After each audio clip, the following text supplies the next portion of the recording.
আজকে আমার শেষ মার্কেট, সামনে ঈদ আর ঈদের ছুটি হয়ে যাবে। তো আজকে বুধবার আর আজকে এই শেষ মার্কেট।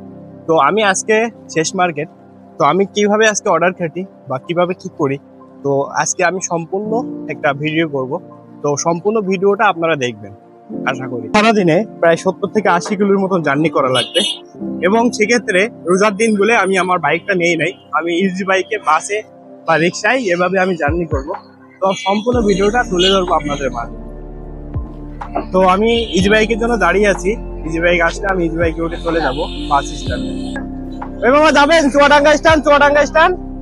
তো আমি উঠবো, উঠে চলে যাব। আমাকে আজকে অনেক কষ্ট করতে হবে এবং সারাদিন অনেক প্যারা দিতে হবে।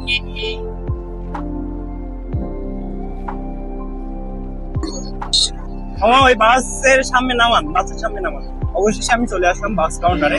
এখান থেকে এবার আমি বাসের টিকিট কাটবো, কেটে বাস করবো। এখানে রাখেন, এখানে রাখেন ভাই। নেটে নগর বাজার একটা টিকিট, নগর বাজার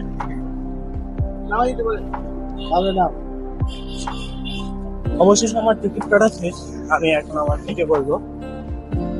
আমার জানলার পাশে সিট সবসময় বেশি ভালো লাগে, এই জন্য আমি জানলার পাশে। অবশেষে আমি চলে আসলাম মার্কেটে। আমি এবার নেমে যাব, নেমে আমি আমার কাজে চলে যাব। ফার্স্ট টাইম কাজ করব, আর এটাই আমার প্রথম দোকান। আর চলুন ভাইয়ের সাথে কথা বলি।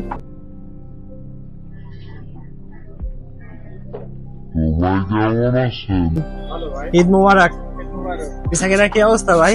সব মিলে খুব স্লো ভাই। কি কন?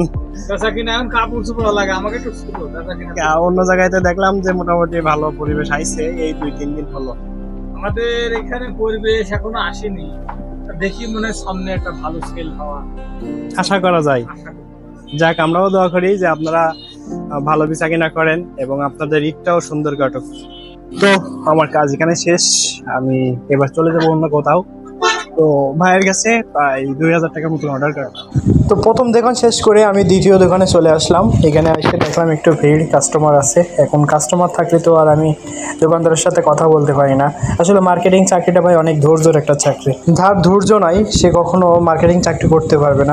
মার্কেটিং চাকরিতে আপনাকে প্রচুর পরিমাণে ধৈর্য ধরতে হবে। আমি ছোট্ট একটা মার্কেট শেষ করছি এবং 5টা দোকানে কাজ করছি, মোট 15,000 টাকার মতন অর্ডার কাটছি। তো ভিডিও যে কারণে বড় হয়ে যাবে, সে কারণে আমি বেশি ভিডিও করতে পারছি না। আমি অন্য কোনো দিন ফুল ভিডিও আপনাদের দেখাবো। তো ভালো থাকবেন, সুস্থ থাকবেন।